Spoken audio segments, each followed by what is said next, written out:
We generally live most of the time within a framework of the ego consciousness.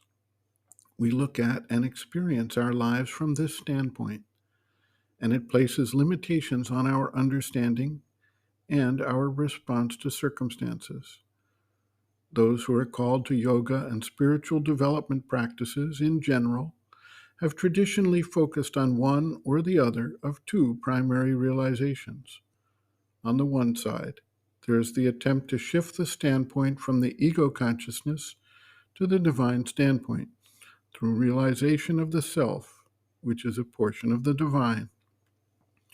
The consciousness loses the sense of the little ego and identifies with the entire creation.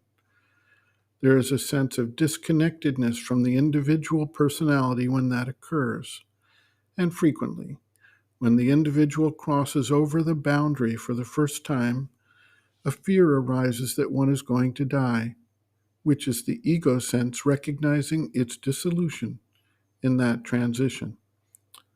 The second direction is followed by those who take up the way of devotion, where they remain in the human awareness, yet shift the standpoint inwards into the deepest sense of the soul or psychic being that represents the true inner being.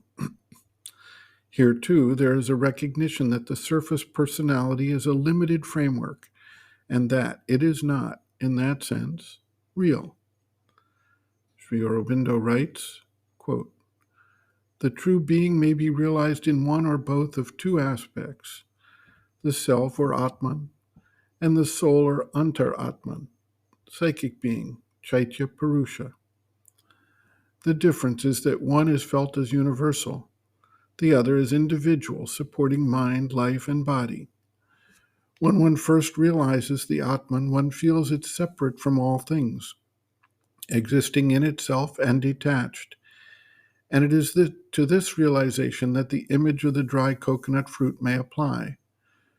When one realizes the psychic being, it is not like that, for this brings the sense of union with the divine and dependence upon it and soul consecration to the divine alone, and the power to change the nature and discover the true mental, the true vital, the true physical being in oneself.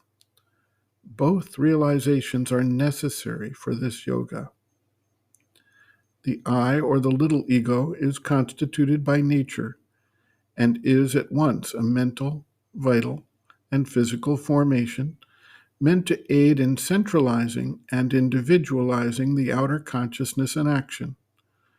When the true being is discovered, the utility of the ego is over, and this formation has to disappear. The true being is felt in its place." End quote. Reference: Sri Aurobindo and the Mother, Our Many Selves, Practical Yogic Psychology, Chapter 2, Planes and Parts of the Being, pages 100 to 101.